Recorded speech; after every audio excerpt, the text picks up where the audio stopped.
I request our keynote speaker, CA Dr. Girish Ahuja, to please address the gathering with his post-budget analysis.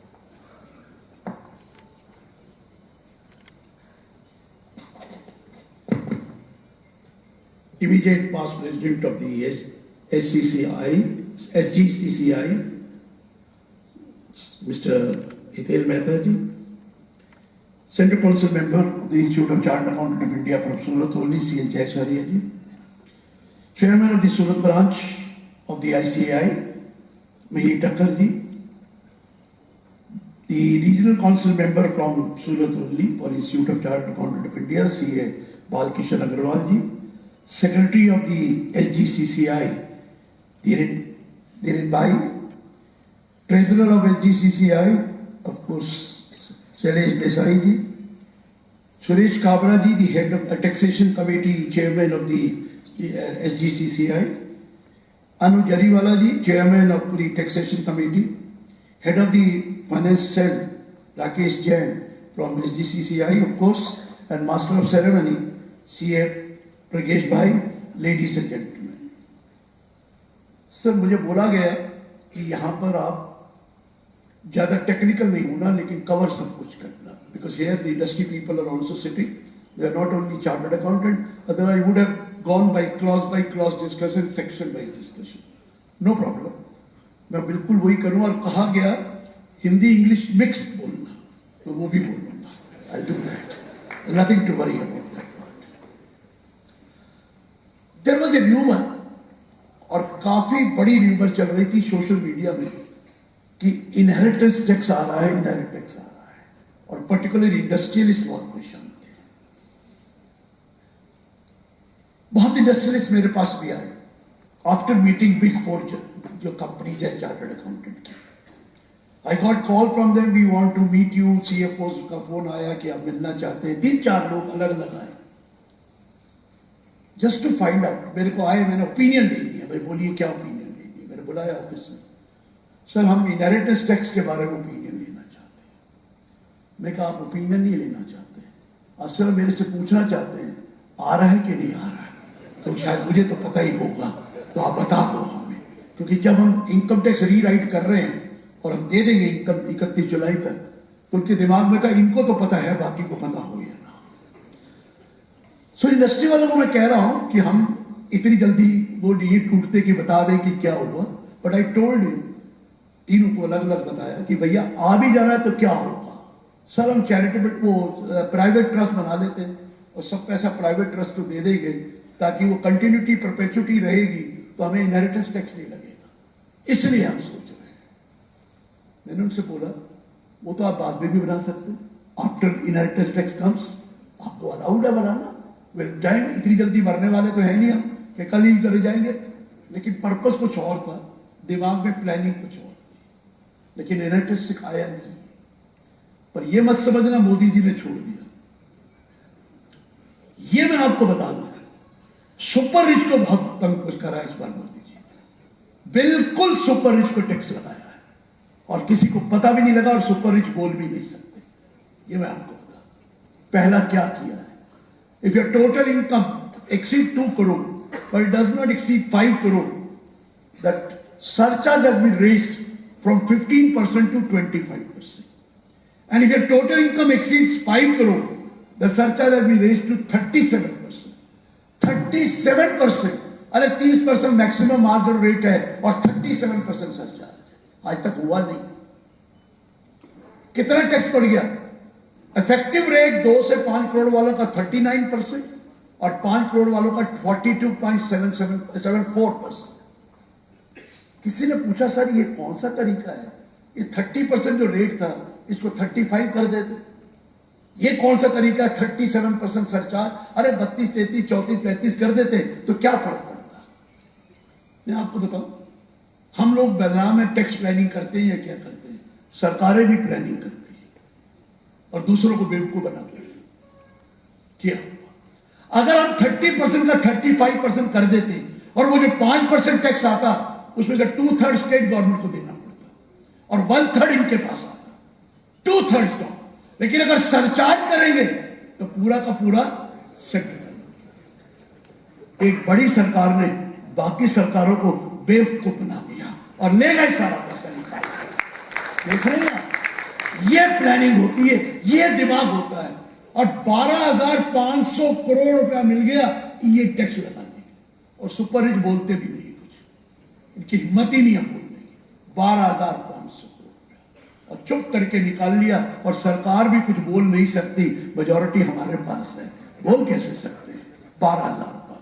इसलिए ये surcharge बढ़ाया, tax नहीं बढ़ाया, vaccine पहला। दूसरा, सुपर रिच को बहुत बुरी तरह मारा है। खैर गलती तो हमारी है, हम ही बहुत दिनों से कह रहे थे लोग। ऐसा है, जब कोई कंपनी अपने शेयर बाईबैक करती है, कंपनी बाईबैक करती है, तो अनलिस्टेड कंपनी के केस में ऑलरेडी कहा गया कि अनलिस्टेड कंपनी को टैक्स देना पड़ेगा उस बाईबैक ऑफ शेयर पर 20% प्लस सरचार्ज 12% पर हेल्थ एंड एजुकेशन से 4% अमाउंटिंग टू अप्रोक्सीमेटली 23.5%। किसको टैक्स देना पड़ेगा? 23.5। करती क्या थी कंपनी? वो बाईबैक कर लेती थी, डिविडेंड नहीं देती थी, क्योंकि डिविडेंड में 20% टैक्स देना होता। तो बाईबैक करके 23.5% लगा दिया गया था, लेकिन छोड़ दिया गया था लिस्टेड कंपनी को कि लिस्टेड कंपनी बाईबैक करेंगे तो कुछ नहीं होगा। और लिस्टेड कंपनी में सेबी ने कह दिया कि आप बाईबैक कर सकते हैं थ्रू रिकॉग्नाइज्ड स्टॉक एक्सचेंज, ये कह दिया था सेबी। अब ये इन्फोसिस, टीसीएस, विप्रो और मैनी बड़ी बहुत कंपनियां हैं जो ज्यादा डिविडेंड ना देकर बाईबैक ऑफ शेयर करती थी। किस लिए बाईबैक करती थी? कि बाईबैक करने में कंपनी को कोई टैक्स नहीं देना पड़ता था, लिस्टेड कंपनी कवर्ड नहीं थी, और शेयर होल्डर को भी कोई टैक्स नहीं देना पड़ता था 2 साल पहले, क्योंकि वो long term capital gain section 1038 में एग्जेंट था। करोड़ों रुपया ले गए निकालकर, डिविडेंड नहीं दिया, कहां चला गया? कंपनियों को कुछ नहीं दिया, शेयर होल्डर ने कुछ नहीं दिया। आप बाईबैक जब शेयर होता है तो आप इंटरेस्टेड नहीं होते। आपके पास कितने होंगे बड़ी कंपनियों के शेयर? 100, 200, 300। आप कहते हैं ये तो शेयर बढ़ ही जाएंगे, इसका बाईबैक क्या करना है, रहने दो, क्या करवाना है। लेकिन बड़े जो प्रमोटर्स हैं, उसके फ्रेंड्स हैं, रिलेटिव्स हैं, उसका ह्यूज अमाउंट बाईबैक कर सारा का सारा प्रॉफिट वो ले जाते थे, कोई टैक्स नहीं देते थे। Last year long term capital gain आ गया 10% आया था। अब बाईबैक करते थे तो उनको 10% देना पड़ता था capital gain tax, share holder को, कंपनी को कुछ नहीं देना पड़ता था। और ये हो रहा था। लीजिए 115 QA में लिखा था अदर देन लिस्टेड कंपनी, उन्होंने लिख दिया delete the word other than listed company. अब जब लिस्टेड कंपनी कोई बाईबैक करेगी तो उसको 23.5% टैक्स देना पड़ेगा, शेयर होल्डर को कुछ नहीं देना पड़ेगा। पहले शेयर होल्डर 10 दे रहे थे, उससे पहले तो 0 दे रहे थे। अब कितना आएगा सर? 23.5%। कब से शुरू कर दिया ये? 5 जुलाई से। इतनी कंपनियों का बाईबैक आ रहा था, रिकॉर्ड डेट भी आ गई थी कि हम बाईबैक करने जा रहे हैं।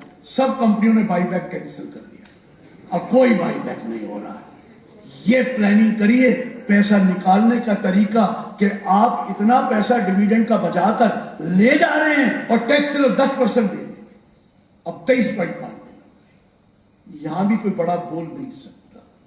और एक और मोदी जी ने किया है, कह दिया सेबी को स्कीम बनाइए, क्योंकि ये जो बड़े बड़े शेयर होल्डर हैं, ये प्रमोटर्स हैं, ये 75% शेयर अपने पास होल्ड करते हैं और 25% पब्लिक को दे सकते हैं। 25% पब्लिक को, 75% अपने पास रखते हैं। मोदी जी ने कह दिया इनको बोलिए अपने 10% शेयर्स ऑफ लोड कर दे, आगे से 65 और 35 पब्लिक को होगा। इससे क्या होगा? शेयर की वो जब बिकेंगे तो शेयर की प्राइस गिरेगी और आप खरीद सकते हैं। खरीदना मत, क्योंकि स्टॉक एक्सचेंज में किसी ने कभी कमाया नहीं, दबाएगा। मैं आपको विश्वास दे रहा हूं, ये मौसम विभाग है। जब कहते हैं बारिश आएगी तब धूप होती है, जब धूप आएगी तो बारिश आ जाती है। और जब स्टॉक एक्सचेंज के बारे में पता करते हैं कि आज शेयर बढ़ जाएंगे तो बुरी तरह गिर जाते हैं, और जब कहते गिरेंगे तो बढ़ जाते हैं। मैं भी एक पागल बन गया था 3 साल पहले, मैं कभी नहीं करता था। हमने बैंक में पैसे रखे हुए थे, आराम से इंटरेस्ट आता है, कम आता है, कोई बात नहीं। मैं कहा मेरे को ये धंधे नहीं करने। लेकिन कईयों ने कहा, बड़े मित्र होते हैं, तोशनीवाल जी भी कह देंगे ले लो यार शेयर ले लो आज, अरे ये वाले लोग बहुत अच्छे हैं। जनवरी के महीने में 2 साल पहले मैंने ये शुरू कर दिया। पहले साल 5 लाख कमाया था, बड़ा खुश हुआ मैं कि यार इतने से इतने हो गए। अगले साल 30 कमाया था, बड़ा ही खुश हो गया। आज तक इस साल 1 करोड़ 24 लाख का नुकसान हो चुका है। अब बताइए किसको ढूंढूं? ये है सर शेयर मार्केट, और कोई डेरिवेटिव का काम नहीं किया, एक्चुअल कैश परचेज करके और रखे हुए हैं। लेकिन मुकद्दर से पैसा तो मुकद्दर हो तो मिलेगा, अदरवाइज मिल ही नहीं सकता, कुछ भी कर लो। मैं तो बेवकूफ बन गया, आप भी सोच लो बनना है कि नहीं बनना है। लेकिन ये मार्केट का कुछ नहीं पता। So called expert Rakesh Jhunjhunwala क्या कहते हैं, हमारे पास इतना आ गया, उसकी भी सारी 40% वैल्यू रह गई है शेयर्स की। खरीदो मिड कैप, खरीदो स्मॉल कैप, मरे तो उसी में है सारे। इसलिए कह रहा हूं, हमारे यहाँ गुजरात में कुछ ज्यादा ही फैशन है शेयर में लगाना। अब आप सोच लेना, मेरा हाल आपके सामने है, आगे आपका क्या मैं नहीं कह सकता। लेकिन ये मोदी जी ने तीनों को ऐसा बुरी तरह लग रहा है, मैं आपको बता दूं, कोई बोला नहीं है और चुप करके पैसा आ गया है। मैं अभी थोड़ी देर पहले बात कर रहा था बाहर, हम लोग बहुत शोर मचाते हैं कि हम बहुत टैक्स देते हैं, बहुत टैक्स देते हैं।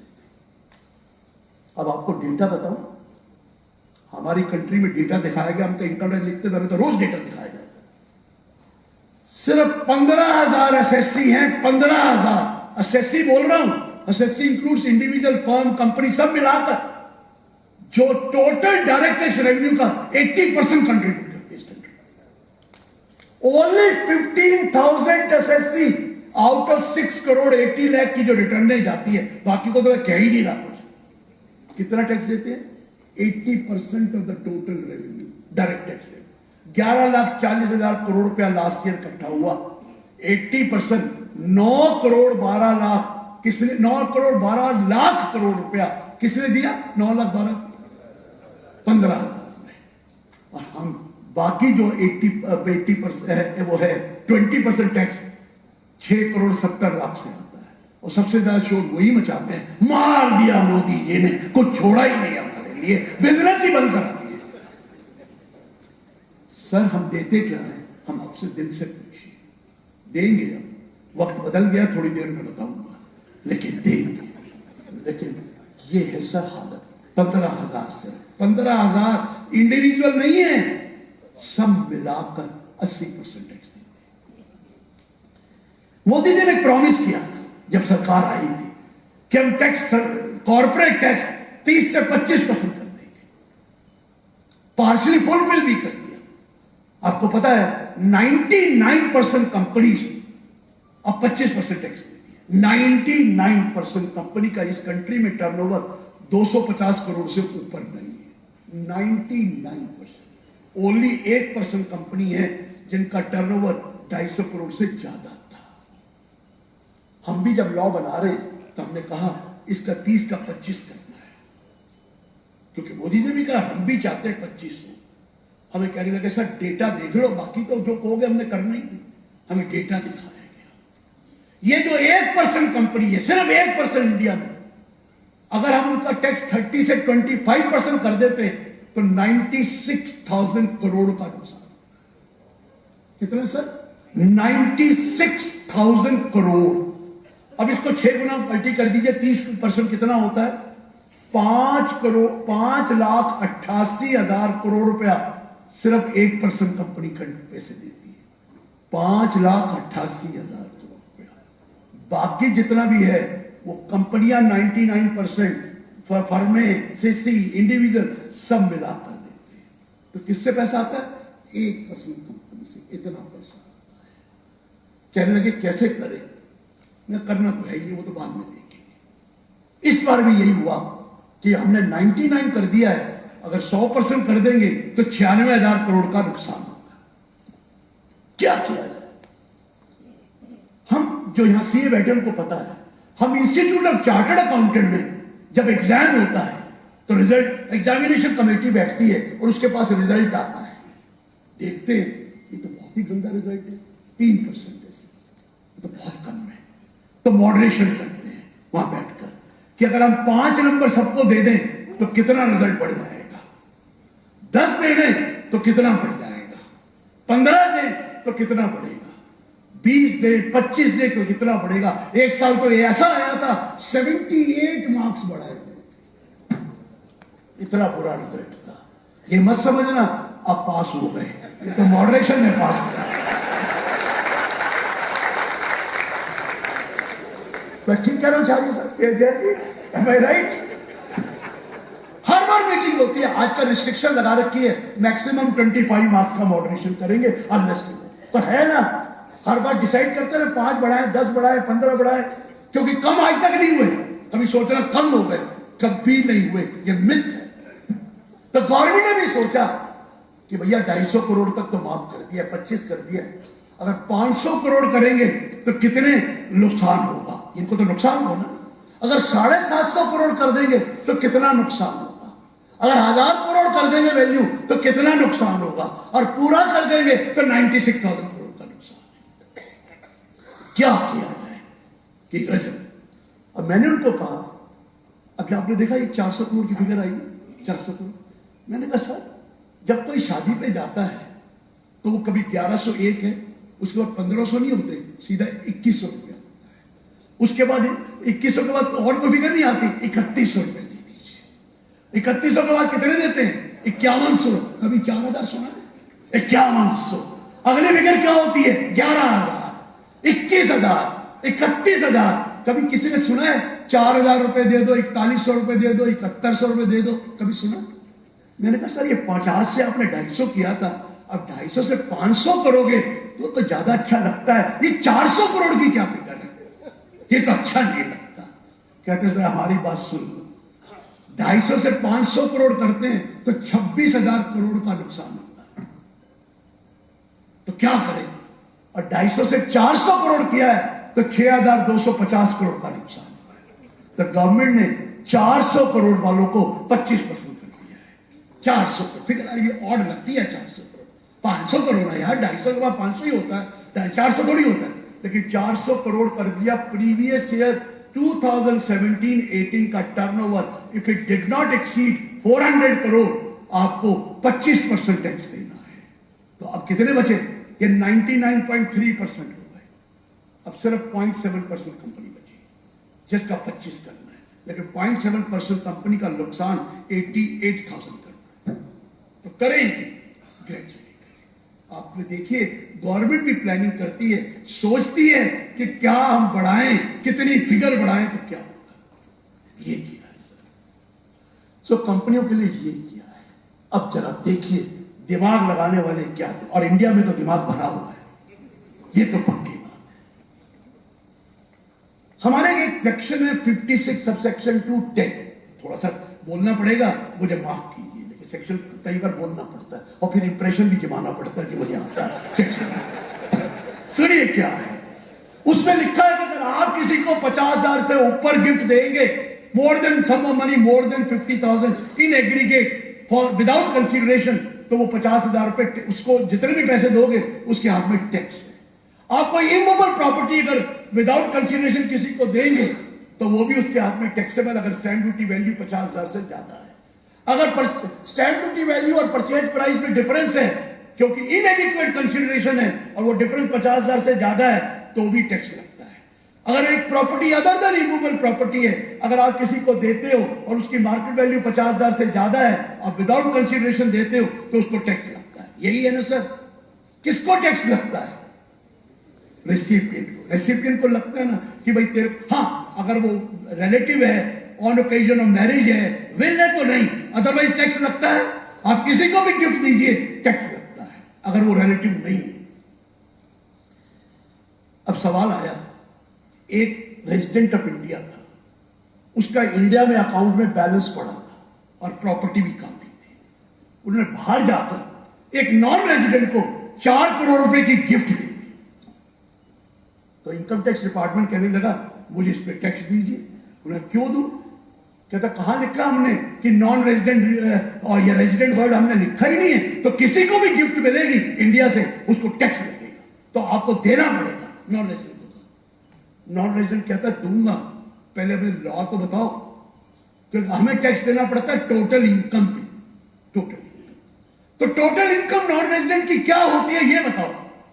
उसका सेक्शन 5 में लिखा है स्कोप ऑफ टोटल इनकम, और नॉन रेजिडेंट लिखा सेक्शन 5 में scope of total income in case of resident in India, in case of not ordinary resident in India, in case of non-resident in India. तो non-resident के लिखा scope of total income, incomes received in India or deemed to be received in India, और दूसरा लिखा है income accrue or rise in India or deemed to accrue or rise in India. तीसरा वाला नहीं है accrue or rise outside India. तो non-resident ने पूछा did I receive this gift in India? Answer is no, India में तो मिली नहीं, तो आप मुझे यहां नहीं पकड़ सकते। Did I receive this as it is it deemed to be received in India? हमारे यहां सेक्शन 7 में एग्जांपल दे रखी है डीम्ड टू बी रिसीव्ड, कहते ये भी क्या ये इनकम इंडिया में अक्रूवराइज हुई है? अरे ये भी नहीं है अक्रूवराइज। क्या ये डीम्ड टू अक्रूवराइज है? अब चुप हो गए। अगर है तो बताइए कहां लिखा है, क्योंकि डीम्ड टू अक्रूवराइज का सेक्शन 9 है हमारे, और सेक्शन 9 कहता है income from a business connection in India is a income which is deemed to accrue or arise in India. Section 9 कहता है interest paid outside India, royalty paid outside India, fee for technical services paid outside India is an income which is deemed to accrue or arise in India. कहता है कहां लिखा है gift paid outside India is a income deemed to accrue or arise in India? कहीं लिखा ही नहीं है, तो फंस गए। अरे ये तो गड़बड़ हो गई। लीजिए अब लॉ डाला सेक्शन 9 में, सब सेक्शन 1 में क्लॉज 8 डाल दी है। क्या लिखा है? Income refer to in section 2 clause 2417A, वो ये वाली gift arising out of any sum paid और any transfer of asset by a resident. अब पिछले जो बिल आया था उसमें लिखा था to a person outside India, अब कल चेंज कर दिया to a non resident other than a company or a foreign company shall be an income which is deemed to accrue or rise in। कब डाला है? 5 जुलाई को। इसका मतलब है इससे पहले जो गिफ्ट आपने किसी नॉन रेजिडेंट को बाहर दी है वो तो पूरी की पूरी माफ थी। 14 साल से लॉ चल रहा है, किसी को ख्याल भी नहीं आया कि यार ये लॉ तो है ही नहीं, हमने तो स्कोप ऑफ टोटल इनकम में डाला ही नहीं। अब डाला है 5 जुलाई से, 5 जुलाई से। तो अब आप नॉन रेजिडेंट को गिफ्ट देंगे, अगर वो रिलेटिव है तो कोई प्रॉब्लम नहीं है, ऑन ओकेजन ऑफ मैरिज है तो कोई प्रॉब्लम नहीं है, विल है इनहेरिटेंस है तो कोई प्रॉब्लम नहीं। अगर नहीं है नॉन रिलेटिव है तो वो टैक्स लगेगा इंडिया में, अगर वो 50,000 से ज्यादा। कब लगेगा? अब 5 जुलाई से। ये है दिमाग लोगों का जो निकालते हैं और ये करा है। क्लियर हुआ सर? ये डालना है। एक आपको नेशनल पेंशन स्कीम के बारे में अब काफी पॉपुलर हो गई, पहले नेशनल पेंशन स्कीम को सुनता नहीं था। एनपीएस है, आपको भी 50,000 रुपए का इनिशियल डिडक्शन भी मिलता है। हुआ क्या था, मैं आपको इसकी हिस्ट्री सुनाता हूं 5 मिनट। ये टाइम कितना मुझे उस हिसाब से बोलना है, टाइम कितना बोलने के टाइम बताइए। Can carry on sir, flight का भी बहुत टाइम बाकी है। ठीक है, ये मारेंगे तो नहीं? नहीं सर, चलिए सर। और यहाँ से फ्लाइट वैसे भी लेट जाता है सर। मुझे सवेरे नागपुर जाना है भाई साहब, मुझे तो बताओ। आई हुआ क्या, मैं आपको बता रहा हूं कि सरकार, सेंट्रल गवर्नमेंट अपने एम्प्लॉय को पेंशन देती है, पेंशन देती है जब वो रिटायर होता है। देखा इस कंट्री में 60 साल के आदमी रिटायर हो जाता है और लॉन्गिविटी लाइफ हो गई है, अब मेडिकल एड बहुत हो गई है, लोग जिंदा रहते हैं, वो कहते हैं ये मरते ही नहीं और हमें पेंशन दिए जा रहे हैं। और हम बजट कैसे बनाएं, हमें क्या पता कितनी देर ये जिंदा रहे। हर बार बजट तो बनाना पड़ता है, पेंशन के लिए पैसा चाहिए। ये तो बड़ा गड़बड़ हो गया। अब तो लाइफ 60 साल के मतलब 70 में मर जाता था, अब 80 में भी जिंदा बैठा, तो पेंशन तो देनी पड़ेगी आपको। क्या करें?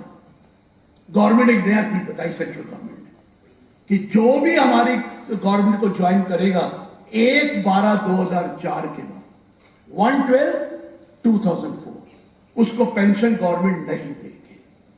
गवर्नमेंट क्या करेगी? गवर्नमेंट 10% ऑफ इस सैलरी कंट्रीब्यूट करेगी और नेशनल पेंशन स्कीम में जमा करा देगी। उसको पता है ना गवर्नमेंट को 10% देना है करंट सैलरी का, बात खत्म हो गई ना।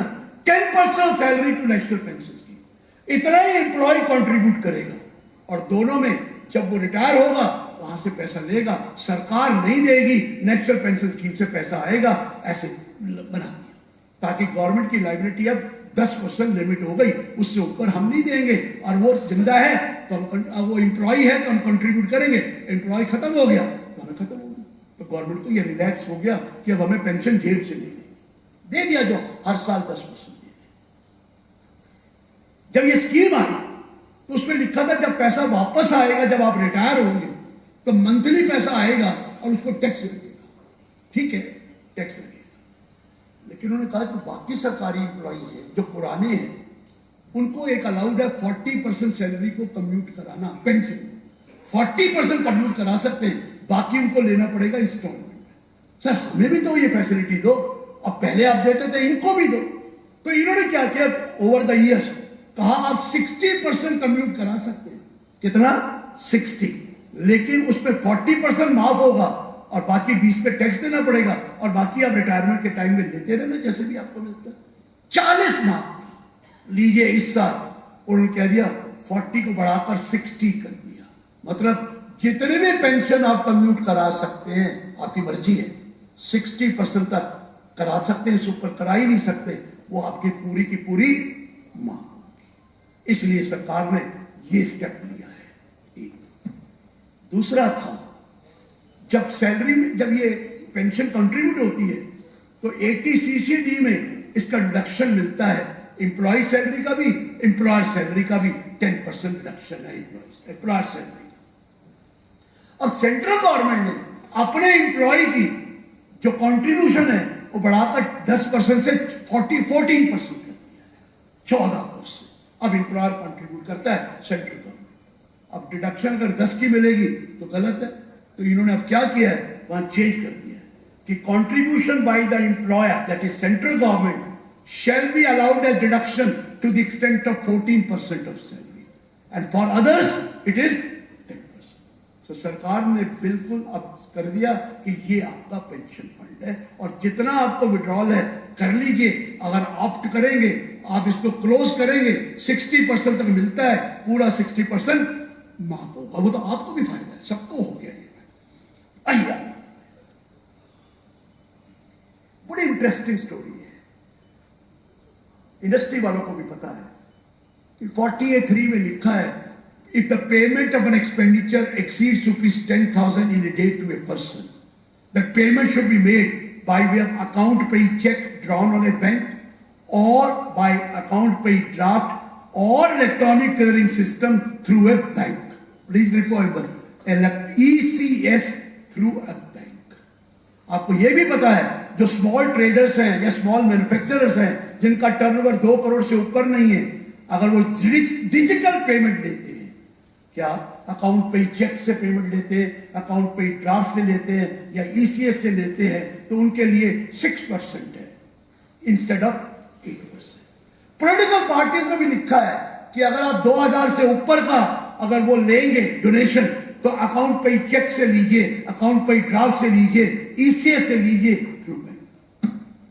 269 एसएस में भी लिखा है अगर 20,000 से ऊपर यानी एडवांस और लोन लेना है 20,000 से ऊपर तो आपको account pay cheque, account pay draft, ECS से लेना है। 269T में भी लिखा है कि 2 लाख से ऊपर अगर पेमेंट लेनी है तो कैश नहीं ले सकते, 2 लाख से ऊपर account pay cheque, account pay draft, ECS से लिखना है। अब जरा ध्यान से लिखा था electronic clearing system through a bank. अब सवाल आया, ये पेटीएम से जो पेमेंट करते हैं क्या ये electronic clearing system through a bank है? इलेक्ट्रॉनिक क्लियरिंग सिस्टम तो है, लेकिन क्या बैंक के द्वारा है? किसी को पता ही नहीं। अरे ये जो भीम ऐप आया उसकी पेमेंट करेंगे, किसमें आएगा? आजकल तो बहुत ज्यादा ऐप आ गए, आजकल तो ऐसा भी आ गया है अगर आप मामा बन जाएं तो 6,000 रुपए आपके अकाउंट में ट्रांसफर कर दिए जाते हैं।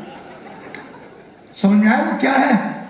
आपको पता है क्या हुआ था? वो मामा बना, उसके बाद पैसे नहीं थे बहन के घर जाने के लिए, तो उन्हें किसी को कहा, उसने फटाफट अमेज़न पे से 6,000 ट्रांसफर कर दिए। करे थे नहीं करे थे? जो टीवी देखता उसको पता हो, सीए को कहा पता हो, उस बेचारे के पास तो कोई टाइम ही नहीं है ना टीवी देखने का कुछ और। वो बेचारा क्या करेगा? मेरा जैसा ही है जो देखता रहता है हर चीज। जिंदगी में अपने को मत मारो, कुछ नहीं होगा, जिंदगी ऐश करो, ये ना मिलेगी दोबारा। क्या सारा दिन होता है। तो अब इनके दिमाग में आया यार हमें तो पता ही नहीं है क्या होगा, ये तो सारा ही गड़बड़ हो गया। 10,000 से ऊपर अलाउड नहीं है, उधर 20,000 से ऊपर अलाउड नहीं है, उधर दे नहीं सकते, ये क्या कर दिया? लीजिए लॉ अमेंड कर दिया है। The payment should be made और अमाउंट शुड बी रिसीव, दोनों तरह का है। By account pay check number 1, account pay draft number 2, ECS through a bank, ये एनईएफटी और आरटीजीएस थ्रू ए बैंक की तो है, अब आप लिख दिया, और एनी अदर इलेक्ट्रॉनिक मोड विच में भी प्रिस्क्राइब। अब गवर्नमेंट प्रिस्क्राइब करेगी, इस इलेक्ट्रॉनिक मोड से अगर ले लेंगे या दे देंगे तो ये इलेक्ट्रॉनिक मोड माना जाएगा। तो ये गलती थी, इसको ठीक कर दिया गया। अब ये बिल पास हो गया, थोड़े दिनों में मोड आ जाएगा, उस मोड से पेमेंट भी आप कर सकेंगे। अब मोदी जी ने कहा कैश वैश की बातें बंद करो, इससे करो, आगे बढ़ो। बड़े ध्यान से सुनना, ये इंडस्ट्री वालों के लिए खास है।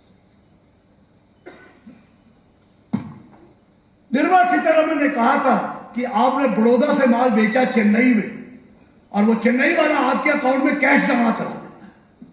तो ये तरीका गलत है। अब क्या किया कर सुनिए। Any person who is carrying on A business, उस आदमी जो बिजनेस कर रहा है, या काफी लोग बैठे होंगे, प्रोफेशनल वाले भी नहीं, and whose turnover in the preceding previous year exceeded ₹50 crore. अगर आपका पिछला टर्नओवर साल का 50 करोड़ से ज्यादा है, you will have to provide a facility of receiving the payment in a prescribed electronic mode. आपको अपनी ऑर्गेनाइजेशन में in addition to facility which is already there, आपकी ऑलरेडी क्या है, account pay cheque, account pay draft, NEFT, और you may be having a facility of RTGS. कहता होगा, आप ये भी कहते हैं मैं तो कोई सेल कैश सेल करता ही नहीं हूं, मैं तो सब ऐसे पेमेंट देता हूं, फिर भी आपको प्रोवाइड करना पड़ेगा एक फैसिलिटी जो वो बताएंगे, जैसे भीम ऐप आ रहा कि इससे भी आप पेमेंट कर सकते हैं। उनको बताना पड़ेगा अगर किनको जो आपको पेमेंट देते हैं कि ये फैसिलिटी मैंने किस तारीख से, 1 नवंबर 2019 से ये फैसिलिटी आपको प्रोवाइड करनी पड़ेगी हर बिजनेसमैन को जिसका लास्ट ईयर का टर्नओवर 50 करोड़ से ऊपर था। अगर वो फैसिलिटी प्रोवाइड नहीं करेगा तो 271D में उसको पेनल्टी लगेगी ₹5,000 फॉर ईच डे, 5,000 रुपया प्रतिदिन, जितने दिन तक फैसिलिटी प्रोवाइड नहीं करेगी। तो सर बिजनेसमैनों को बता दीजिए, क्लाइंटों को बता दीजिए, जिसका टर्नओवर पिछले 50 करोड़ से है, अभी थोड़े दिनों में बता देंगे कौन से ऐप है, उसमें आपको फैसिलिटी प्रोवाइड अपनी ऑर्गेनाइजेशन में करनी ही पड़ेगी, in addition to which is already available. ये नया लॉ निकाला है, और ये कारण क्या है, कैश का काम बंद करना चाहिए, इसलिए डाला है। क्लियर हो गया सर? बिल्कुल क्लियर है। देखिए,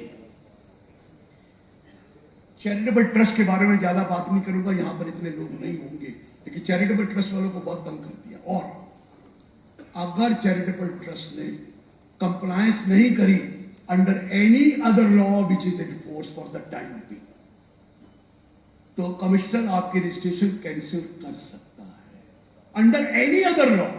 अरे आप इनकम टैक्स की बातें कर रहे हैं, लेकिन आप सोसाइटी रजिस्ट्रेशन में एक्ट में कवर्ड है, और वहां पर कोई डिफॉल्ट कर दिया, आप सेक्शन 8 कंपनी है, वहां कोई डिफॉल्ट कर दिया, आप कोई और ऑर्गेनाइजेशन ट्रस्ट है, डिफॉल्ट कर दिया, तो वो डिफॉल्ट अगर आप हार गए केस, या आपने लड़ा नहीं, तो उस केस में आपकी रजिस्ट्रेशन कैंसिल से कोई फर्क नहीं पड़ता। 115TD लग जाता है। उसमें क्या लिखा है, जितनी भी आपके पास एसेट्स हैं उस दिन उसकी मार्केट वैल्यू ले लो, उसमें से लाइबिलिटी लेस कर दो, उसके ऊपर 30% टैक्स दे दो, तो बचेगा नहीं। अब चैरिटेबल ट्रस्ट को ध्यान रखना पड़ेगा कि दूसरे लॉ को भी वो फॉलो करे, नहीं तो उसकी रजिस्ट्रेशन कैंसिल कर सकते हैं। ये 12AA में लिखा है। आइए आगे देखिए, ये इंडस्ट्री के लिए बहुत फायदा किया है। सीए को तो पता ही है, वो बताएगा। हमारा एक 40A है सेक्शन कि अगर आप कोई पेमेंट कर रहे हैं जो एक्सपेंडिचर है और उसको अगर आपने ड्यू डेट, आप उसको टीडीएस काटना पड़ेगा और काट का डिपॉजिट कराना पड़ेगा before due date of return. अगर आप नहीं कराएंगे तो 30% एक्सपेंस को डिसअलाउ कर देते हैं, करते हैं 30%। और साथ में यह लिखा हुआ है, this 30% expense will be allowed to you in the previous year in which TDS is deducted and deposit. जब कराओगे तब 30% ले लेना, अभी तो हम डिसअलाउ कर देंगे। बड़े परेशान है इंडस्ट्री वाले। लेकिन हमने 2-3 साल पहले रिप्रेजेंटेशन इंस्टीट्यूट की तरफ से दिया था, सर ये देखिए वो टीडीएस नहीं काटा, मान लिया। लेकिन अब अभी एक बात सुनिए, वो जो डिडक्टी है जिसकी वो इनकम है, अगर वो पैसे टैक्स दे देता है तो हमारे से 2 बार क्यों लेंगे? क्योंकि डिडक्टी ने टैक्स दे दिया और आपसे कह रहे टीडीएस कराओ। हम नहीं कराएंगे तो क्या होगा? तो हमने एक प्रोवाइजो डाला था, 201 में एक प्रोवाइजो डाला था, कहा था provided that the deductor means मैं जो दे रहा था, shall not be necessary deemed to be in default if the deductee satisfy the following condition. उसमें कंडीशन नंबर 1 थी, the deductee has filed his return of income. Condition number 2 थी, deductee has included this income in his return of income. Condition number 3 थी, deductee has paid appropriate taxes on his return of income. और condition number 4 थी, he obtains a certificate from the chartered accountant under form number 26A that he has satisfied the above condition। और वो certificate deductor को दे दिया जाता था और deductor अपना इनकम टैक्स में दिखाता था, तो ये डीम्ड पेमेंट मान ली जाती। बहुत अच्छा प्रपोजल था जो हमारे मान लिया। अब देखिए 40A आई है, यहां पर सूरत में तो बहुत कुछ होता है। आपने किसी नॉन रेजिडेंट को पेमेंट करी और टीडीएस नहीं काटा और काट के जमा भी नहीं कराया ड्यू डेट तक, तो 100% एक्सपेंस को डिसअलाउ कर देते। 100, यहां तो 30 था, 100% डिसअलाउ कर देते और कहते हैं जब काटोगे और जमा कराओगे उस साल मिलेगा, अभी तो खर्चा गया। गलती भी हो जाती है इंसान से। अब देखिए, अब फिर अकल आई।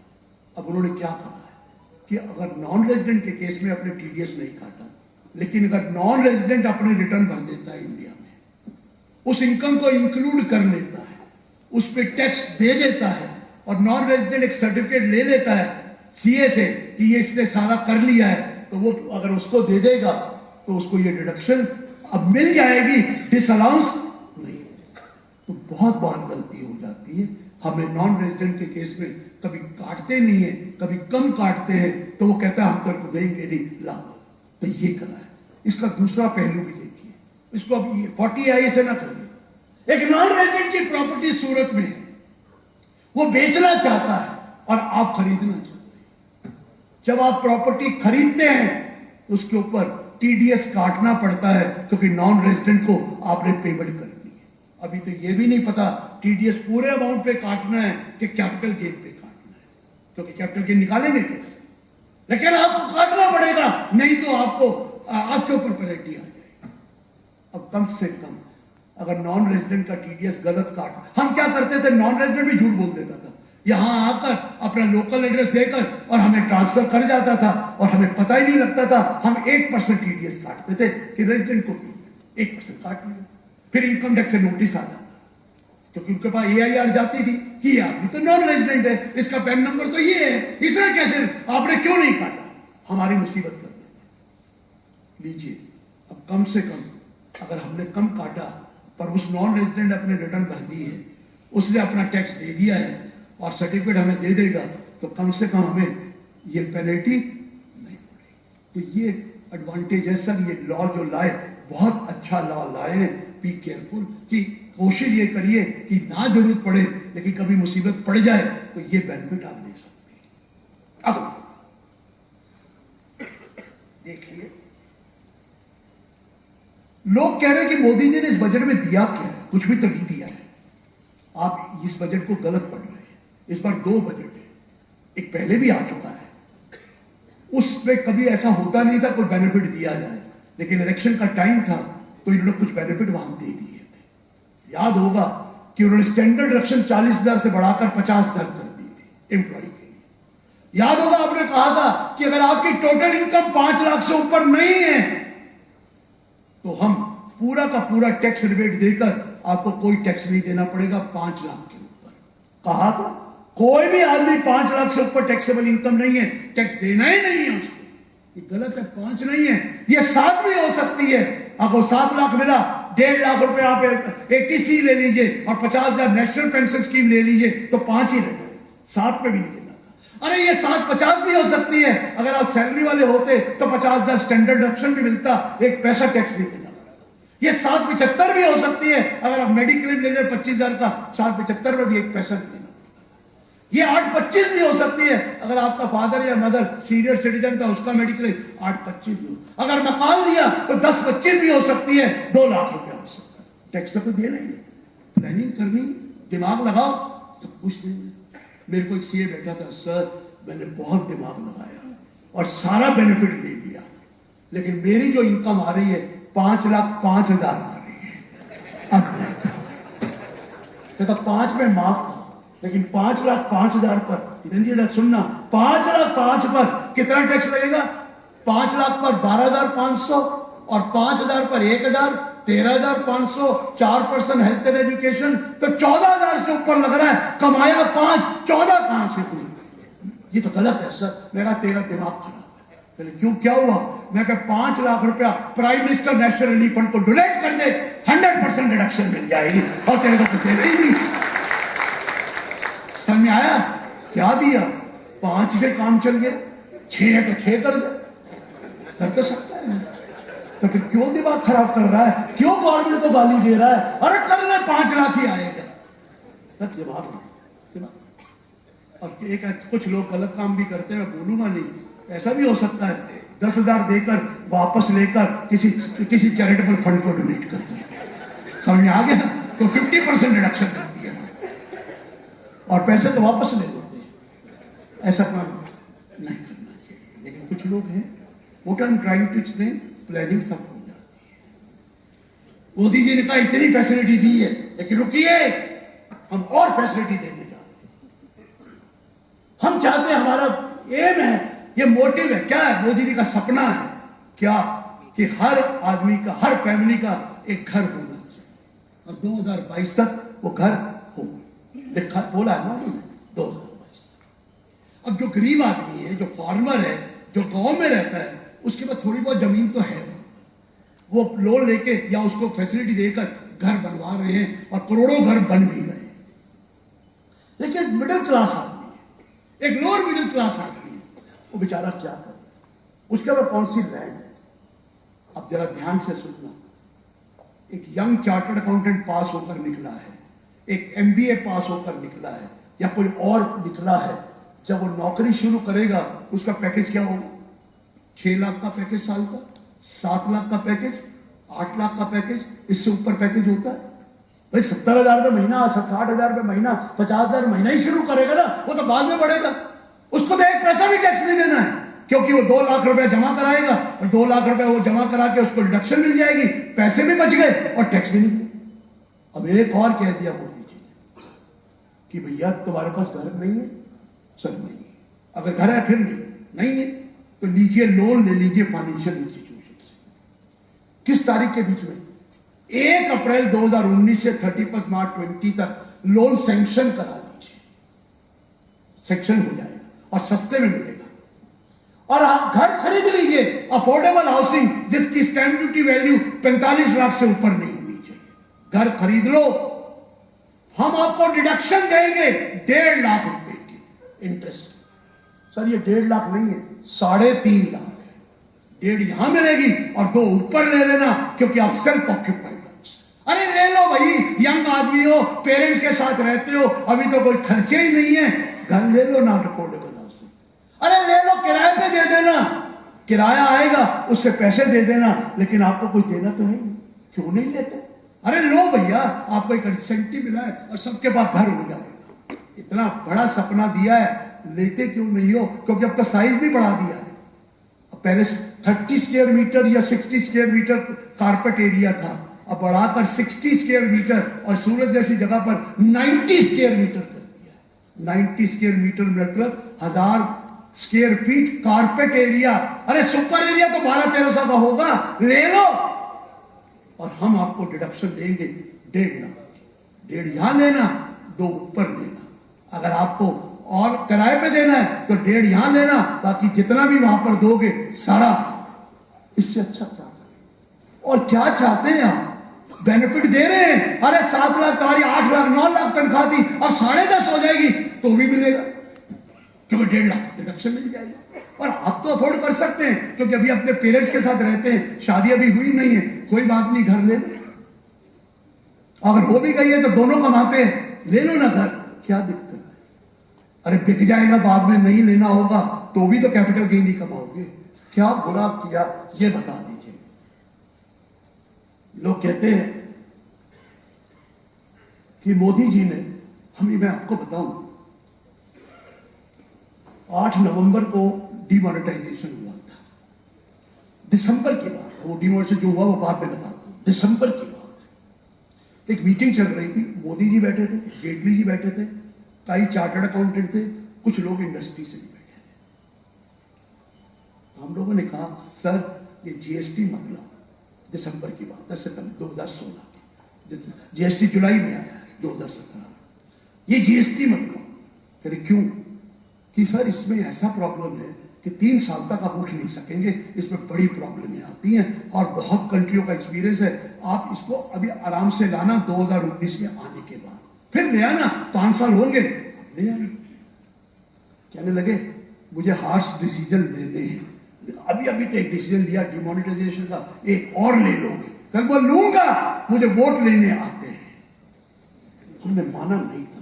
हमने एक और बात कही थी, सर जिस कंट्री में जीएसटी आया है दोबारा वहां पर अगली बार सरकार नहीं आई है।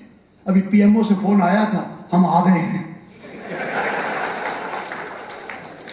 ये है सर मोदी जी का काम। इस बार 300 से पार हुआ। किस वजह से हुआ? टॉयलेट की वजह से।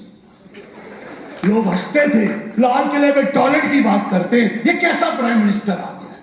लेकिन उन लेडी से पूछिए जिसको टॉयलेट की कितनी इंपॉर्टेंस थी, क्या था, अंधेरा वो करते रहे। और दूसरी बात उज्ज्वला की वजह से हुआ। अरे गैस कनेक्शन दिया, वो लकड़ियां और वो गीली लकड़ियां होती थी, कितना दिक्कत होती थी। गैस कनेक्शन दिया, घर घर में इलेक्ट्रिसिटी दी, आयुष लाए कि नहीं लाए? घर दिए। यहां कोई मुस्लिम हिंदू कुछ नहीं है, सबको घर दिए। फिर उनकी किस्मत अच्छी थी, बालकोट हो गया, उसका भी फायदा हो गया। और एक और फायदा हुआ, एक और वजह से जीते, वो एक व्यक्ति की वजह से जीते।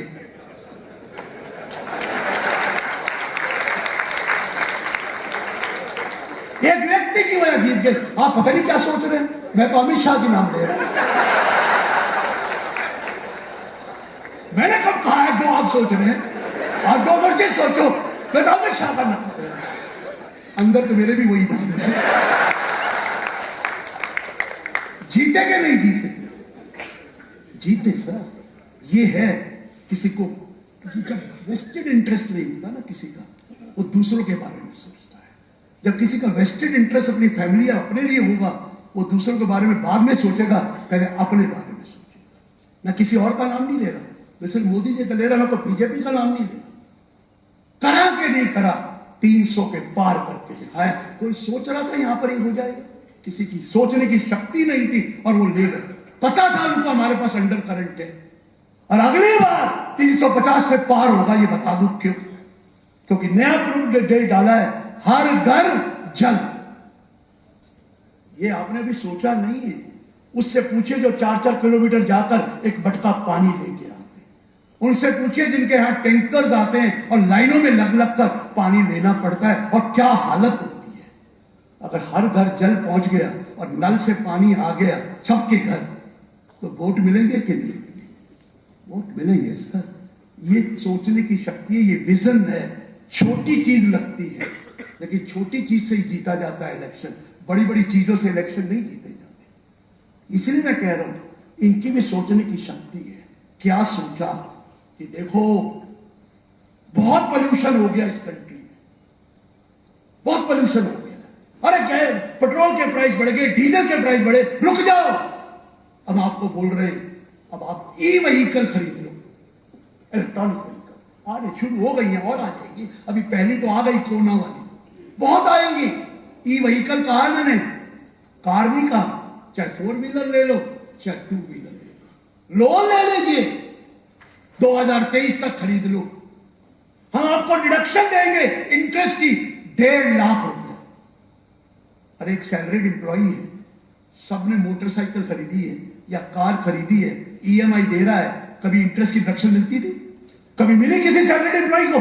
किसी को नहीं मिली। अब मिलेगी 1.5 लाख। अरे कमाल हो गया। उसको गाड़ी लेगा, ले ले डिडक्शन, मोटरसाइकिल लेगा, ले ले डिडक्शन, इंटरेस्ट को तो पैसे हम दे दें। अरे पेट्रोल भी बचेगा, डीजल भी बचेगा और साथ में पोल्यूशन भी खत्म होगा और तेरे को डिडक्शन भी मिलेगा। आ रही है ई व्हीकल, थोड़ा टाइम लगेगा, 2023 तक है, क्योंकि चार्जिंग स्टेशन अभी कम है, लेकिन भाई ले लीजिए। अरे लोग कहते हैं सर हमें क्या फायदा हुआ, हम तो बिजनेसमैन है, और बिजनेसमैन को तो कोई फायदा ही नहीं होगा, क्योंकि वो तो डिडक्शन हमें ऑलरेडी मिल जाती है, एक्सपेंस की मिलती है ना, और डिडक्शन भी मिलती है उसकी डेप्रिसिएशन की, तो हमें क्या फायदा। रुकिए जरा, 44AD में जो कवर्ड हैं वो 8% इनकम दिखाते expenses deemed to be allowed है, depreciation deemed to be allowed है। हाँ जी है। मत लेना कार उस सोल प्रोप्राइटरी फर्म में, कार पर्सनल नाम पे लेना, आपको 1.5 लाख की डिडक्शन मिलेगी। तो वहां तो एक्सपेंस मिल ही जाना था। अरे यहां पर 1.5 लाख एक्स्ट्रा मिलेगा, गाड़ी खरीद लो। अरे यहां चार्टर्ड अकाउंटेंट बैठे हैं, 44ADA लगता है, 50% दिखाना। इनकम कितनी दिखानी है? 50 अपने जेब में डाल लो या खर्च कर लो, आपकी मर्जी, लेकिन गाड़ी आप फर्म के नाम मत लेना, सोल प्रोप्राइटरी पर्सनल नाम लेना, गाड़ी खरीद लो, 1.5 लाख की डिडक्शन लेना।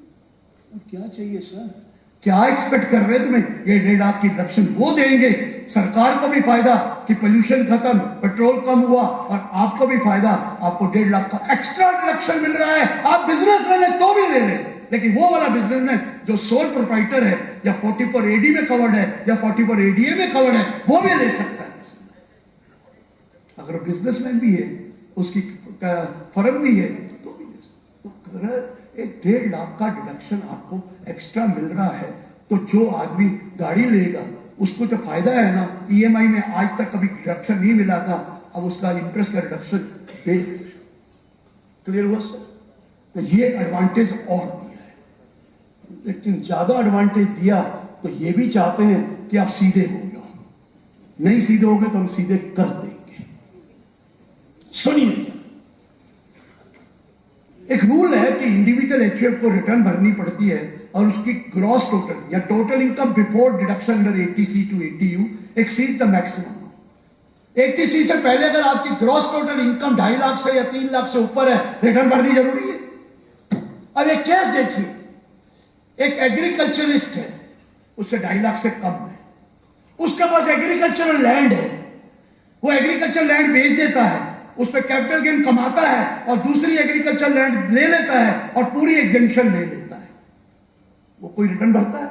वो तो एग्जेम्पशन मिल गई, और एग्जेम्पशन मिल गई तो रिटर्न भरने की जरूरत नहीं है, क्योंकि वो जीटीआई का पार्ट ही नहीं है, वो तो ऊपर ही लेस हो जाता है। Consideration price minus index cost minus section 54B capital gain दे। एक ओल्ड लेडी है, एक पेरेंट है आपकी, जो आप कमा नहीं रहे इस वक्त, उनकी टैक्सेबल इनकम नहीं है, लेकिन उनके पास एक पुश्तैनी घर है, घर बेच दिया और बेचकर कैपिटल गेन कमाया, और वो कैपिटल गेन 54 सेक्शन में लगा दिया और कैपिटल गेन निल कर दिया। तो क्या रिटर्न भरना जरूरी है? नहीं लिखा। कहां भरा लिखा? और हम अपनी मर्जी से मार्केट वैल्यू ले लेते हैं 2001 की, और कॉस्ट ऑफ इंप्रूवमेंट तो हमने करनी है, चाहे कुछ करना है। ऐसा तो कोई प्रॉपर्टी नहीं है जिसकी इंप्रूवमेंट का कॉस्ट नहीं लेते हैं, ऐसे बना देते हैं। अब रुक जाइए, मोदी जी ने कह दिया है, अगर आपकी total income before claiming exemption under section 54, 54B, 54D, 54EC, 54F, 54G, 54GA, 54GB, or before claiming deduction under 80C to 80U, exemption limit से ज्यादा है तो आपको रिटर्न भरनी कंपल्सरी। कहां जाओगे, भरनी ही पड़ेगी ताकि बेईमानी नहीं करें। दूसरा, एग्रीकल्चरिस्ट है, पैसा कमाता है खूब, लेकिन इनकम टैक्स है ही नहीं, भरता ही नहीं। फॉरेन कंट्री घूमने चला जाता है और अपनी फैमिली को, दोस्तों को भी ले जाता है। 2 लाख से ऊपर अगर खर्च करोगे फॉरेन ट्रेवल में सारे साल में, तो मोदी जी का रिटर्न भरनी पड़ेगी, चाहे इनकम है या नहीं है, रिटर्न भरी। आपका बिजली का खर्च 1 लाख से ऊपर है सारे साल में, घर का खर्चा नहीं है, बिजली का खर्च, घर का या ऑफिस का। हम तो भरते, आप भरते, इंडस्ट्री वाले भरते, वो नहीं है। जो नहीं भरते उनको भरनी पड़ेगी।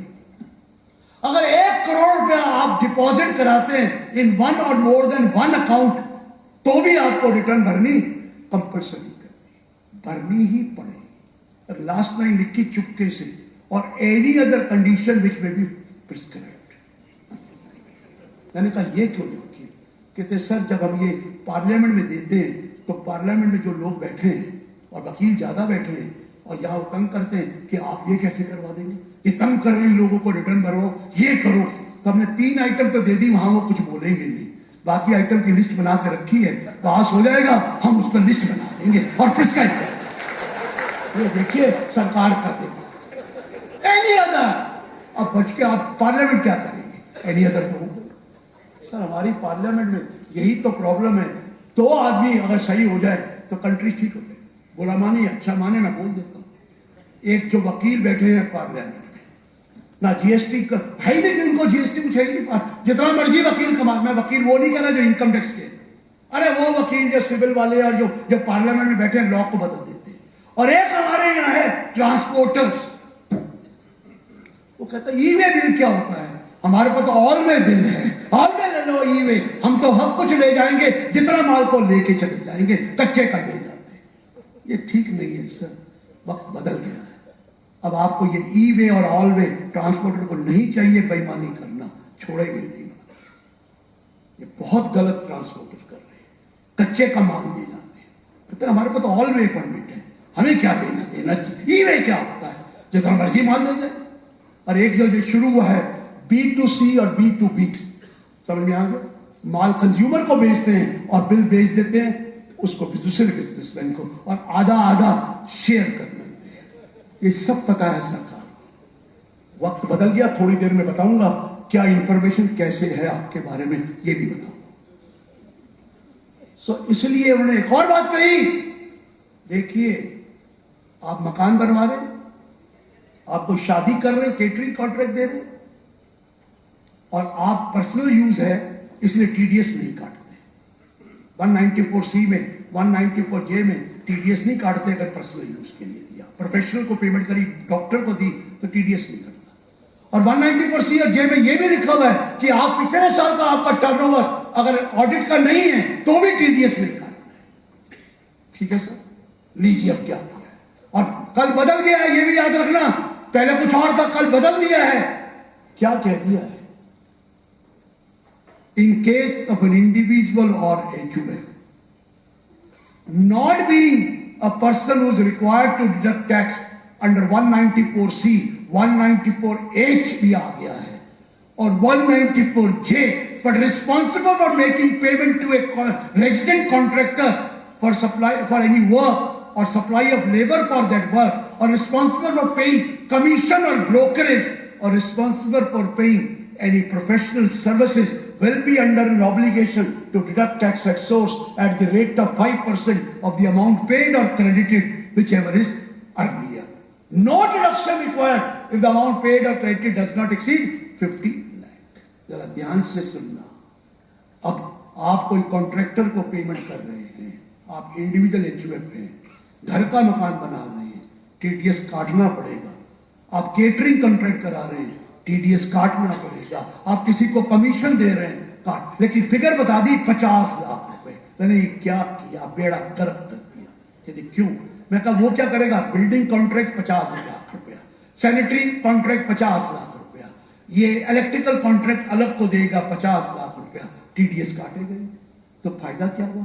पर्पस टीडीएस काटने का नहीं था, पर्पस ये था कि वो आदमी इसको इनकम दिखा रहा है कि नहीं दिखा रहा। मैंने कहा ये 5 लाख होना चाहिए, 50 क्यों करा? करेंगे अगली बार। क्या करा? देखिए मैं जब पेमेंट कर रहा हूं अपने मकान बनाने की, व्हाइट पेमेंट कर रहा हूं ना, ब्लैक वाली तो टीडीएस वैसे ही नहीं कटना, ना वो करेगा ना मैं काटूंगा। मैंने व्हाइट की पेमेंट करी तो जिसको मिला उसको इनकम टैक्स देना चाहिए नहीं देना चाहिए? कॉन्ट्रैक्टर, मैंने व्हाइट की पेमेंट करी। मैंने शादी ब्याह करा है, केटरिंग कॉन्ट्रैक्ट किया है, नंबर 2 की बात नहीं कर रहा, जो व्हाइट का पैसा दिया है टैक्स दे के, तो उसको इनकम दिखानी चाहिए नहीं दिखाना चाहिए? तो वो दिखा रहा है। ये 5 लाख हो जाएगा, इस बार नहीं हुआ पक्का, और कमीशन भी 5 लाख है। तो इस केस में अब कौन मरेगा? मैं थोड़ी मर रहा हूं, वो मरेगा अगर इनकम नहीं दिखा। मैं तो टीडीएस काटूंगा और कोई कैन लेने की जरूरत नहीं है, वही पैन से आप चालान कम स्टेटमेंट भर दो और उसका रिकॉर्ड में आ जाएगा। तो काफी फर्क पड़ेगा इसको निकालना। और फिर मोदी जी ने कहा ये पैसे क्यों निकालते हो कैश में? जब हमने 10,000 के ऊपर कह दिया अकाउंट में ही चेक, तो करोड़ करोड़ रुपया निकाल लेते हैं। क्यों निकालते हो भाई? ब्लॉ बना दिया 194N।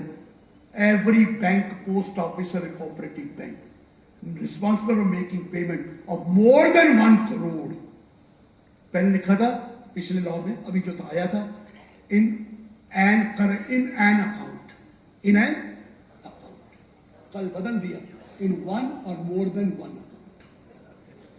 आपका सेविंग बैंक है, करंट अकाउंट है, सीसी लिमिट है, अगर एक बैंक वाइज है, अभी तक एक बैंक में है, तो आपने 1 करोड़ से ज्यादा पैसा निकाला है तो बैंक को टीडीएस काटना पड़ेगा 2%। उनको टीडीएस से मतलब नहीं है, मॉनिटरिंग से मतलब है। ये 1 करोड़ रुपया क्यों निकाला बताइए?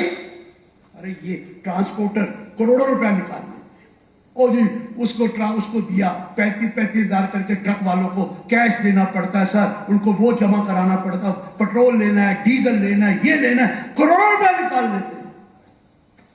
हम पूछेंगे दिखाओ ऐसा क्या है ये कैश का? करोड़ों रुपया कैश निकाल रखता है। क्यों नहीं पेमेंट करते अकाउंट पे ही चेक से? अब तो सबके जनधन अकाउंट खुल गए और सबके अकाउंट खुले हुए, आप क्यों नहीं करते? देखिए कि रोड का प्रोजेक्ट लिया किसी ने 50 करोड़ का और 10 करोड़ उसमें से कमीशन देनी है, किकबैक। बेचारे ने रोड प्रोजेक्ट लिया, लोन लेके ही कर रहा होगा, पैसे निकालने पड़ेंगे ना 5 करोड़। पूछेंगे ये कहां गए, या बोगस बिल डालेगा या कैश निकालेगा, कहेगा दिखा दे ये कैश कहां गया, पकड़ा। पॉलिटिकल पार्टी को डोनेशन देनी है और पॉलिटिकल पार्टी कहता है मुझे तो नंबर 2 की चाहिए, नंबर 1 की नहीं चाहिए, तो पैसे तो निकालेगा ना बैंक से। बता कहां गया, ये बता दे। 1 करोड़ से ऊपर निकाला होगा, हम कुछ कह नहीं रहे, हम तो सिर्फ मॉनिटर कर रहे हैं कि भैया बता दे इसकी क्या डिटेल है। तो इसलिए ये भी एक, अभी तो पर बैंक है, थोड़े दिन रुक जाइए, ये पूरा बैंक को मर्ज करके एक ही हो जाएगा। आपको पता है क्या करा सर? मैं आपको लोगों को पता ही नहीं लगा क्या कर दिया है सेक्शन 139A में। या सुनना, सेक्शन 139 में होता पैन लेना, पैन जरूरी है। हमारे यहां पैन जरूरी है जब हमारी टोटल इनकम एग्जेम्पशन लिमिट से ज्यादा होती है। हमारे यहां पैन लेना जरूरी है अगर वो बिजनेसमैन है तो उसका टर्नओवर 5 लाख से ज्यादा होता है। हमारे यहां पैन लेना जरूरी है अगर आप चैरिटेबल ट्रस्ट है।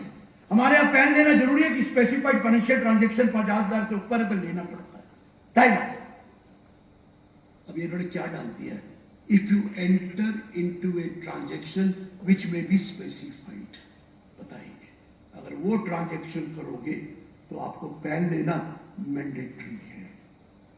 मैंडेटरी है, सुनना, पैन वो भूल जाओ, वो 60 फॉर्म और 61, पैन तो आपको लेना ही पड़ेगा अगर आपकी ट्रांजेक्शन वो है जो हम बताएंगे। और फिर क्या डाला है 139(6) अगर आपको पैन दिया और वो आप ट्रांजेक्शन करते हैं तो आप पहले उस ट्रांजेक्शन में अपना पैन कोड कीजिए, फिर उसको ऑथेंटिकेट कीजिए। अरे क्या होता है, ज्वेलरी खरीदते हैं 2 लाख से ऊपर, पैन देना पड़ता है, आपने दे दिया, या 50 जो भी देना पड़ता है। वो क्या है, वो डीलर वही पैन से कई और बिल बना देता है। तो आप कह दिया नहीं, पैन को ऑथेंटिकेट करना पड़ेगा। ऑथेंटिकेट में वही ओटीपी आकर ऑथेंटिकेट कराओगे और तब जाकर वो माना जाएगा। पैन देना पड़ेगा। अगर आप ऑथेंटिकेट नहीं करेंगे या कोर्ट नहीं करेंगे तो पहले 10,000 रुपए फाइन था, अब 10,000 पर each transaction fine, per transaction 10,000। और जिसको कहा जो पैन वो कागज लेगा उसको वेरिफिकेशन करना पड़ेगा कि पैन डाला गया है और प्रॉपरली ऑथेंटिकेट नहीं हुआ। अगर वो नहीं करेगा तो उसको भी 10,000 रुपए पर ट्रांजेक्शन का फाइन। पूरी चीज पैन में आ जाएगी। पैन लोग कहते हैं अब क्या बोला मोदी जी ने, आपके पास पैन नहीं है, आधार है, तो चलिए आधार से रिटर्न कर दीजिए या आधार दे दीजिए, पैन हम अपने आप अलॉट कर देंगे आपको मांगने की जरूरत ही नहीं है। लीजिए पैन आपके पास 107 रुपए में पैन दे देंगे आपको। अगर आपके पास दोनों हैं तो लिंक कर दीजिए दोनों को 139AA में, नहीं तो आपका पैन इनऑपरेटिव कर देंगे। पैन बहुत इंपॉर्टेंट है, आधार भी इंपॉर्टेंट है, लेकिन पैन आधार तो इंडिविजुअल का होता है, पैन तो सबका होता है। एचयूएफ का भी पैन है, कंपनी का भी पैन है, फर्म का भी पैन है, उनका आधार थोड़ी है। आधार तो सिर्फ इंडिविजुअल का है और वो चाहते हैं इंडिविजुअल के केस में हम आधार ज्यादा पकड़ेंगे, पैन नहीं चाहिए। क्योंकि आधार से क्या है, आधार कभी चेंज नहीं हो सकता, पैन तो चेंज हो जाएगा। नाम थोड़ा बदल दो, स्पेलिंग बदल दो, लड़की की शादी हो गई नाम बदल गया तो बदल लो, पैन तो कभी भी बदला जा सकता है थोड़ा बहुत चेंज करके, आधार नहीं बदलेगा। दाढ़ी लगा लो, मूछ लगा लो, कुछ कर लो, रिलीजन बदल लो, पैन नहीं बदलेगा। अगर जेंडर में बदल लो तो भी पैन नहीं बदलेगा, बदल नहीं सकता, क्योंकि वो तो उंगलियों से और आंखों से होता है। तो कैसे करोगे? तो आधार को इंपॉर्टेंस दे रहे और कह रहे हैं इसको आप देना पड़ेगा। कोई फॉर्म 60-60 कुछ नहीं, आधार लीजिए और आधार को कोड कीजिए। पर्पस क्या है? पर्पस ये नहीं है कि आपको तंग करना, पर्पस ये है कि आप ब्लैक का काम अब नहीं कर सकते। सर मैं आप बताने जा रहा हूं, जरा सुनना, अभी तो और भी है, थोड़ा बहुत पहले सुनना, इंडस्ट्री वालों को भी बता रहा हूं। सर एक बनाया है इनकम टैक्स ने प्रोजेक्ट इनसाइट। क्या है प्रोजेक्ट इनसाइट? क्या हमें डेमोन्स्ट्रेशन दिया गया, हमें तो 6 महीने साल पहले दे दिया, अब तो कंप्लीट हो गया। उसने कहा जी आप अपना पैन नंबर दो, मैंने उसको अपना पैन नंबर दिया, उसे स्क्रीन में खोला, पहले स्क्रीन आया, मेरा नाम, मेरा एड्रेस, मेरी सारी डिटेलें, पैन नंबर, आधार नंबर और सारा कुछ आ गया। दूसरी स्क्रीन आई तो उसमें आ गया कि मैंने 15 साल में कितनी इनकम टैक्स की रिटर्न भरी, अब क्या मेरी इनकम का है, उसकी आउटस्टैंडिंग कोई है, कोई टैक्स कितना दिया, क्या रिफंड था, सारी डिटेलें। नेक्स्ट देखो आया मेरे कितने बैंक अकाउंट है और उसका बैलेंस क्या है 31 मार्च का, सबकी सब डिटेल वहां सामने, जितने भी बैंक अकाउंट है पैन से लिंक करके बैलेंस ले लिया। अगला आया मेरे पास कितने शेयर्स हैं, पूरी डिटेल डिपॉजिटरी से लेकर मेरे को दिखा। सिर्फ वो वाले शेयर अभी नहीं आए जो फिजिकल फॉर्म में, वो भी आपके डिपॉजिटरी में कन्वर्ट करवा देंगे। पूरी डिटेल 31 मार्च को मेरे पास कौन कौन से कंपनी के कितने शेयर थे, सारी डिटेल उनके पास थी। नेक्स्ट आया मेरे पास कितने म्यूचुअल फंड हैं, वो भी दिखा दिया। एक मुझे नजर पड़ी 2 लाख का, मैंने कहा ये तो मुझे पता ही नहीं था मेरे पास है, ये कैसे हो गया? मैंने सोचा क्या कारण होगा। हुआ क्या, मैंने 20-25 साल में वो एक म्यूचुअल फंड लिया था ग्रोथ स्कीम का, और पैन नंबर तब ज्यादा पॉपुलर नहीं था, और मैंने एड्रेस बदल लिया तो चिट्ठियां आती होगी पुराने एड्रेस पे, मुझे पता ही नहीं लगा। अरे मैंने कहा कमाल हो गया, ये 2 लाख का फायदा हो गया, मैं चला गया। नेक्स्ट आया मैंने कितनी बार फॉरेन ट्रेवल किया है, पूरा डिटेल उनके पास था, कौन कौन से एयरपोर्ट से मैं गया हूं, पूरा फॉरेन ट्रेवल उनके पास था, पूरी डिटेल। मैंने क्या करा, कहता इमिग्रेशन सारा लिंक कर रखा, ये लीजिए आपका फॉरेन, ये पूरी डिटेल उनके पास। मैंने कहा ये 10 साल की है, कहते बाकी हार्ड कॉपी में पड़ी है, कहो तो बता देंगे। फॉरेन की डिटेल। अगला सवाल आया आपने इंडिया में ट्रैवल कितना किया है, उसकी भी डिटेल हमारे पास है। मैंने वो कैसे, कहते आपके टेलीफोन नंबर से। मैंने कहा मैं तो ट्रैवल करता ही नहीं, लेकिन मेरी तो साल में 100 से ज्यादा विजिट होती है लेक्चर देने की। कहता पूरी डिटेल है, 104 आपने लेक्चर पिछली बार दिए होंगे, ये लो 104 की, ये दिल्ली से सूरत यहाँ गए, यहाँ से यहाँ गए, इस डेट को यहाँ गए, पूरी डिटेल उनके पास। मर गया मैंने कहा क्या हुआ, कहता पर आपका फोन नंबर देते इसलिए होंगे क्योंकि भैया कोई फ्लाइट लेट वेट हो जाए तो आपको उसकी पूरी डिटेल मैं कहां गया, अगली डिटेल मेरे पास कितनी एसेट्स एंड लायबिलिटीज है, 50 लाख के ऊपर देना पड़ता है, पूरी डिटेल। जिसके पास एसेट लायबिलिटी है, कितनी प्रॉपर्टीज है जिसका आपने रेंट दिखाया हुआ या सेल्फ ऑक्यूपाइड है, उसकी भी डिटेल मुझे पास थी। अब आप दिखाया मैंने कहा कुछ कितने बताए कि डीमोनेटाइजेशन में आपने पैसे कितने जमा कराए हैं उसकी डिटेल सब लोगों की है, करेक्ट की सबकी है, ये मत सोचना नहीं है। मैंने कहा बताओ, कहते 2,40,000 जमा कराए। मैंने 2.5 से तो कम कराए यार, तो क्या हो गया, कहते कराए हैं ना। मैंने कहा गलत कह रहे, मैंने अपने नाम कराए नहीं, मैंने वाइफ के अकाउंट में कराए थे। कहते आप ज्वाइंट होल्डर थे, ज्वाइंट अकाउंट करते, मैं कहा कहते इसलिए आपका नाम भी है। आप कहते डिमोनेटाइजेशन फेल हो गया, अभी तो शुरू हुआ है यार, अभी तो सिर्फ 18 लाख नोटिस गए हैं, अभी तो उनका पूरी इंफॉर्मेशन है। अगर तोशनीवाल जी मुझे अपना पैन नंबर दें, कल फोन कर दूंगा, बता दूंगा कितने पैसे आपने डिमोनेटाइजेशन में पैसे जमा किए, सबकी डिटेल है, ये मैं आपको बता दूं, पूरी जनपत्री है आपकी, ये मैं बता दूं। अभी और चीजें मैं बता नहीं रहा। एक चीज मैंने कहा उनसे कि सर दिल्ली से न्यूयॉर्क दिल्ली तो गया, लेकिन न्यूयॉर्क के बाद मैं लास वेगस घूमा या मैं वहां से डिज्नीलैंड चला गया, उसका रिकॉर्ड कहां है आपके पास? कहता है चिंता ना करो, अभी हम ज्यादा तंग नहीं कर रहे, जिसकी सर्वेलेंस करनी है सिर्फ उसको देख रहे हैं, बाकी को नहीं देख रहे, उसका भी रिकॉर्ड है। क्या है? कहते जी आप जाते हो घूमने आगे और फोटो खिंचवाते हो और फेसबुक में डाल देते हो, हम उसको देख के लिख देते हैं आई लाइक इट, वो भी लाइक करके रिकॉर्ड में रखा। तो मैंने कहा मार दोगे क्या? तो मारना क्या है, रिकॉर्ड है, आपने कितने पैसे बैंक में जमा करा है, CTR है हमारे पास, STR है cash transaction report, suspicious transaction report, हमारे पास कितनी प्रॉपर्टी खरीदी, सबकी सब डिटेल।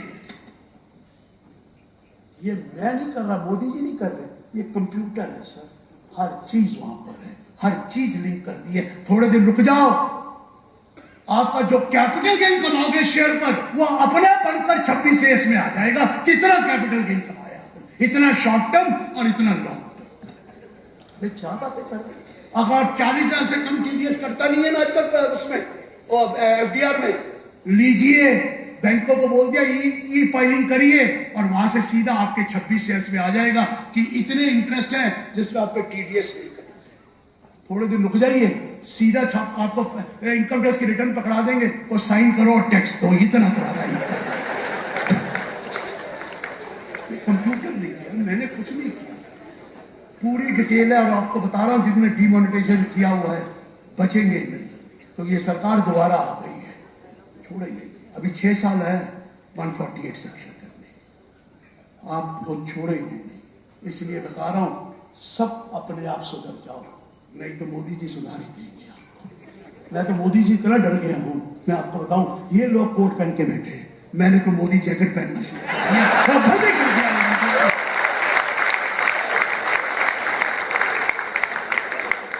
सर ये है करिश्मा किसी आदमी का।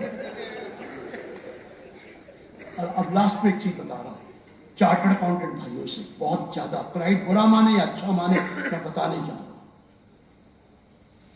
सर हमने बहुत हार्ड वर्क किया है CA पास करने का, ये कोई कह ही नहीं सकता कि हमने CA कर लिए, मेहनत नहीं करी, बहुत मेहनत करी।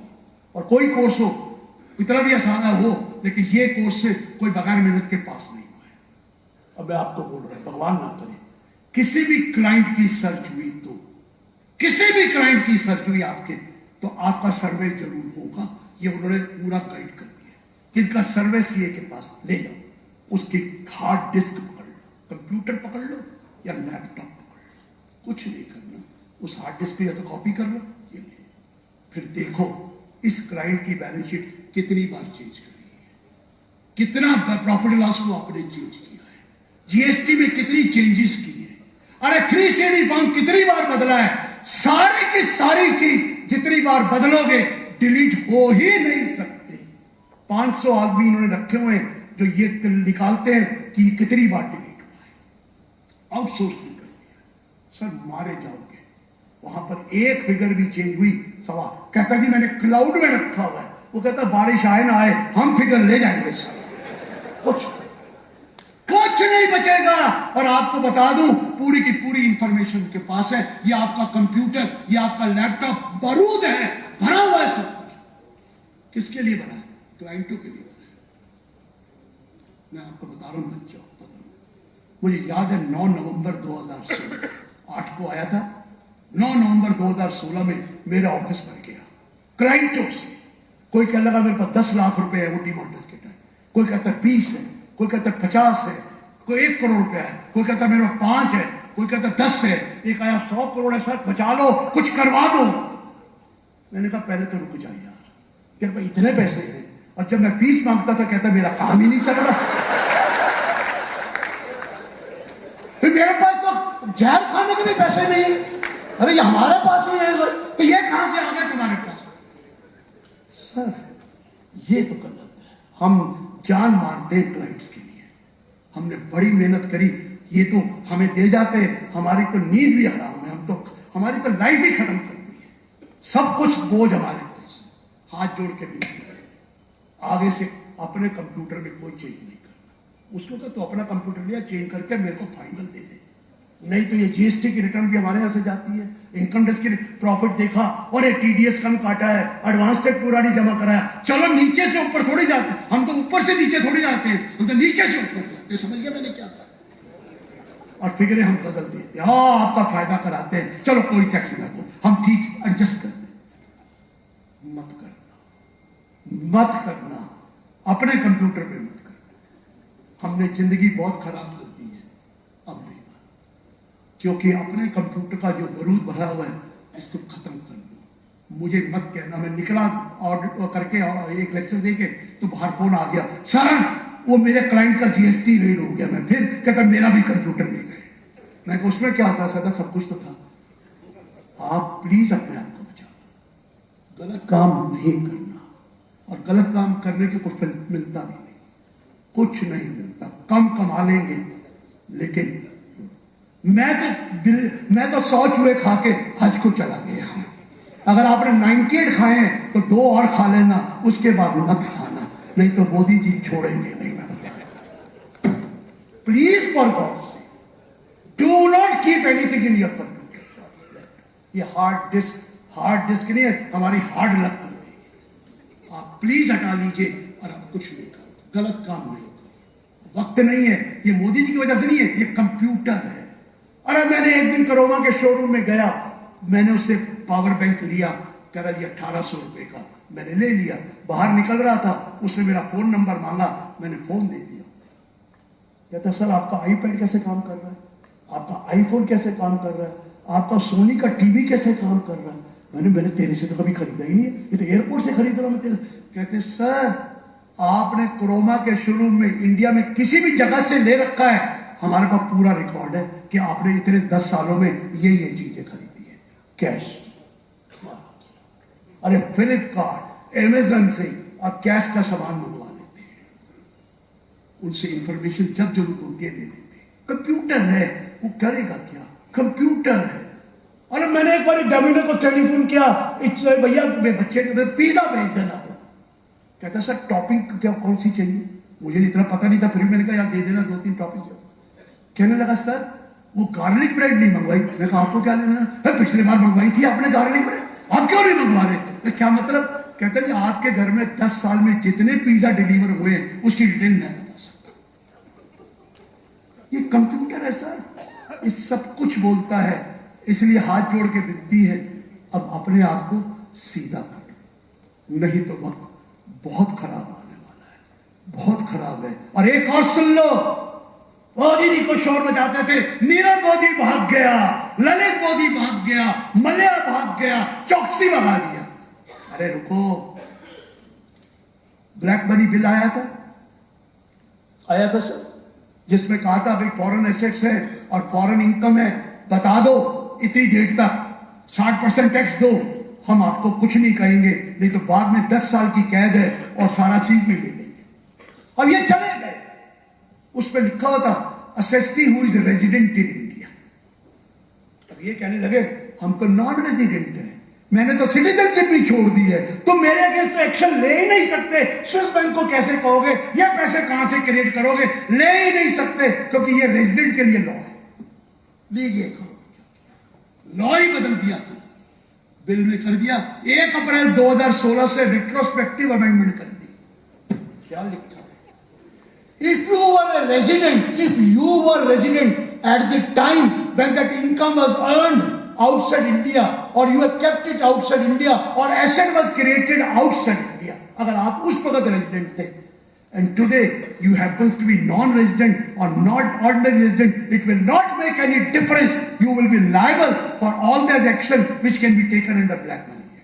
कहाँ जाओगे आप नीरव मोदी जी, आपका सारा एसेट जो बाहर पड़ा है वो हम ले लेंगे, क्योंकि जब आपने क्रिएट किया था तब आप कौन थे, रेजिडेंट। अब क्या हुआ, नॉन रेजिडेंट है तो अब क्या हुआ, फॉरेन सिटीजन है। ये लॉ बदल दिया इस कंट्री को, ये अभी बदला इसी में।